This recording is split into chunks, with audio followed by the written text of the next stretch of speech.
நம்ம எல்லாத்துக்கும் தெரியும், டெல்லியில வந்து நீட் வினாத்தாள் கசிவுக்கு எதிராக ஒரு பெரிய போராட்டத்தை கரப்பாம்பூச்சி கட்சிக்காரங்க வந்து பண்ணிட்டு இருக்காங்க. இந்த ஒரு கரப்பாம்பூச்சி கட்சிக்காரங்க கூட இணைஞ்சு சோனம் வாங்சுக்கும் வந்து உண்ணாவிரத போராட்டத்தை வந்து கையில் எடுத்தாருங்க. இப்படி இருக்கும்போது இப்ப என்ன ஆச்சு அப்படின்னா, மத்திய அமைச்சர்கள் ஜே.பி. நட்டா, அதுக்கப்புறம் ஜிதேந்திர சிங் அவர்கள் வந்து சோனம் வாங்சுக் அவர்களை டைரக்டா போய் மீட் பண்ணி பேச்சுவார்த்தை நடத்திருக்காங்க. அந்த ஒரு பேச்சுவார்த்தைக்கு அப்புறம் அவர் வந்து உண்ணாவிரத போராட்டத்தை கைவிட்டுட்டாரு.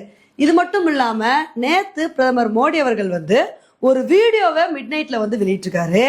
அதுல அவர் என்ன சொல்லியிருக்காரு அப்படின்னா, இந்த மாதிரி நீட் வினாத்தாள் வந்து கசிஞ்சு பல்வேறு மாணவர்களோட வாழ்க்கை வந்து இன்னைக்கு கேள்விக்குறியாக்கிருச்சு. இந்த மாதிரி ஒரு விஷயத்த பண்ணவங்கள நாங்க வந்து சும்மா விட மாட்டோம்.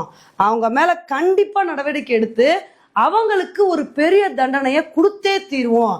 இந்த ஒரு விஷயத்துல ப்ராப்பரான நடவடிக்கை எடுக்கிறதுக்காண்டி நாங்க வந்து ஸ்பெஷல் நீதிமன்றங்களும் அமைக்க போறோம்.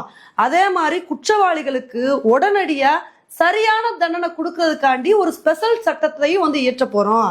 இதை பத்தி நான் கேபினெட் மீட்டிங்ல வந்து பேசிட்டு அதுக்கப்புறம் மழைக்கால கூட்டத்தொடர்ல இந்த சட்டத்தை கொண்டு வரதுக்கு நாங்க முயற்சி பண்ணுவோம் அப்படின்னு இந்த மாதிரி ஒரு விஷயத்த வந்து பேசியிருந்தாரு. சரி, இதை பார்த்தோன்னு நம்ம என்ன எதிர்பார்த்தோம் அப்படின்னா, பிரதமர் மோடி அவர்களே இதை பத்தி பேசிட்டாரு.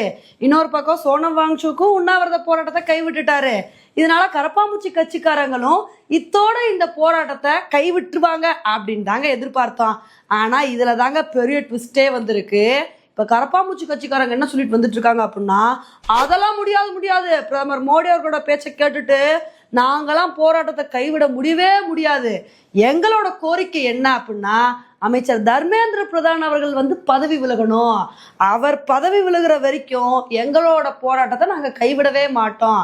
அவர் பதவி விலகணும் அப்படின்றதான் எங்களோட கோரிக்கை. அதனால அவர் பதவி விலகுற வரைக்கும் நாங்க வந்து போராடுவோம் அப்படின்னு இந்த மாதிரி ஒரு விஷயத்த வந்து சொல்லியிருக்காங்க. இப்ப இதை வந்து பார்க்கும்போதுதான் இவங்க போராடுறதோட நோக்கம் என்ன அப்படின்றதே நமக்கு வந்து புரியலங்க. இவங்க நீட் வினாத்தாள் கசிவுக்கு எதிராக வந்து போராடுறாங்க அப்படின்னா அப்ப அதுக்கான நடவடிக்கைகள் எடுத்துட்டு வந்துட்டு இருக்காங்க.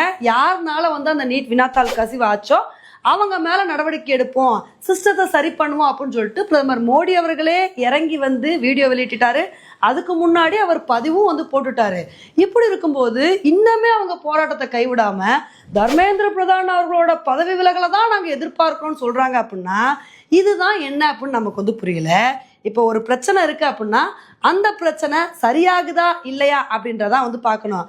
அதை விட்டுட்டு இவங்க ஒரு கோரிக்கை வச்சு அதை நிறைவேற்றி ஆகணும், இல்லைன்னா நாங்கள் விட மாட்டோம் அப்படின்றதுதான் வந்து நியாயமே கிடையாதுங்க. இப்போ இவங்க பண்றது வந்து ஜனநாயகம் கிடையாது, அராஜகம்.